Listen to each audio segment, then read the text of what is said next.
দুর্নীতি, ক্ষমতার অপব্যবহার, ক্ষমতাধরদের উপর ক্ষমতাধররা সাধারণ মানুষের উপরে যে হামলা, যে হানাহানি, যে অশুদ্ধ বা অপব্যবহার, ক্ষমতার অপব্যবহার এবং অশুদ্ধ হাত তাদের উপরে রাখে, তেমন যে এবং দুর্নীতি টাইপ জিনিসগুলো যে শুধু করাপশন যে শুধু আমাদের দেশেই হয় শুধু তা না, তাদের তাদের অন্যান্য দেশেও যে হয় সেই জন্য আজকে ভিডিওটা আমার বানানো।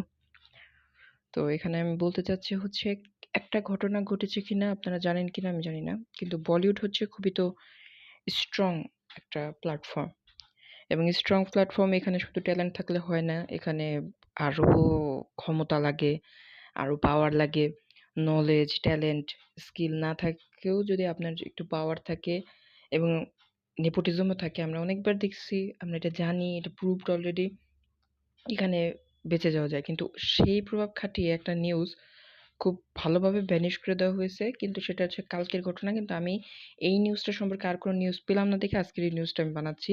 সেটা হচ্ছে আলিয়া ভাট তার একটা কোম্পানি থেকে ওই ভিডিওটাকে বা ওই পোস্টকে রিমুভ করছে, পোস্ট দাতাকে গ্রেফতার করা হয়েছে এবং বিভিন্ন হ্যারাসমেন্টের মধ্যে দিয়ে নিছে। এখন পর্যন্ত তার কি খবর জানা যায় নাই। তার যে শেয়ার করা পোস্ট, অর্থাৎ সে যে লোকটা ক্রিটিসাইজ করার পরে হ্যারাসমেন্টের শিকার হয়েছে সেই লোকটা কি শেয়ার করছে সেটাও কিন্তু ব্লক করে দিচ্ছে। সেই লোকটার খোঁজ খবর আমরা পাইতেছি না।